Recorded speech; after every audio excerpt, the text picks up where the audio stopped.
Paulo está indo como prisioneiro, sendo entregue ao imperador romano. E quando ele percebe o comandante do navio e o dono do navio e as pessoas interessadas em que o navio chegasse ali com aquela quantidade enorme de presos, decide por uma viagem. Então Paulo falou: olha, eu já viajei demais de navio, já enfrentei tantas tempestades na minha vida, e eu sei que essa época não é a época boa. Ele intercede, ele fala com o comandante. Não tem solução esse bate-papo, ele vai orar. Ele vai orar, e quando ele está orando, Deus começa a falar com ele. E Deus diz para ele: olha, fica firme. Essa tempestade vai destruir toda a embarcação, mas ninguém vai se perder. Então Paulo tem uma atitude muito interessante. Primeiro, ele tem confiança absoluta no Deus da vida dele. Por isso ele entra no barco, mesmo sabendo o que vai acontecer. Segundo, Paulo tem confiança absoluta no caráter de Deus, que ensina para ele que é importante e necessário passar por essa tempestade, mesmo que ele esteja com medo. Paulo entende que a vida dele tem um propósito muito maior do que se livrar das tempestades. Há algo mais importante na vida dele do que fugir de enfrentamentos difíceis, evitar problemas.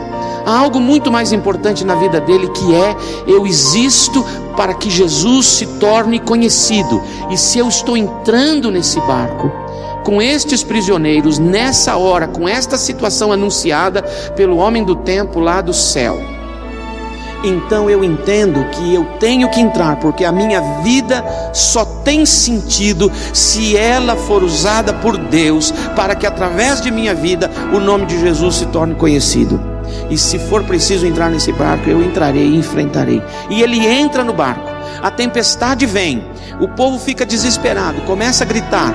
Então ele grita, ele assume a liderança do navio, ele grita com todos e dizem: calma, e diz: calma, calma, o barco se perderá, os nossos bens serão perdidos, mas nenhuma vida se perderá. Deus me garantiu isso, e eu creio nisso, e animou as pessoas. Então o barco rebenta, eles vão para a água, e todos eles atingem uma ilha, todos estão vivos. E o pessoal está olhando para o Paulo, e aí eles conseguem fazer uma fogueirinha, porque estão molhados, e na hora de botar graveto na fogueirinha, uma serpente morde o Paulo. Um cara que estava ali do lado falou assim: esse é um cara amaldiçoado, não há dúvidas. O cara está em cana, vai no barco que afunda, e quando escapa a serpente morde. O cara é amaldiçoado, esse é um azarado mesmo. O apóstolo Paulo chacoalha a cobrinha, não mata, porque afinal de contas todos os bichinhos foram feitos por Deus. Deixa lá, eu tiro esmagado aquela cobra. Então ele solta aquela cobra, o pessoal só está esperando o bicho estrebuchar e morrer, dar um febrão nele, vomitar um monte e morrer. E ele continua na boa. Aí isso vira um negócio entre eles todos. Paulo aproveita, fala do evangelho de Jesus para ele. Nisso alguém da cidade fala: olha, tem uma pessoa doente. Ele vai lá, ora, a pessoa fica curada. Ele ganha a simpatia daquela cidade, daquela ilha. Eles ganham roupa, ganham comida, ganham mantimento, são bem tratados. E o que é interessante, nenhum deles foge. Todos eles entram no próximo barco e todos eles vão a Roma. Todos os prisioneiros são devidamente entregues.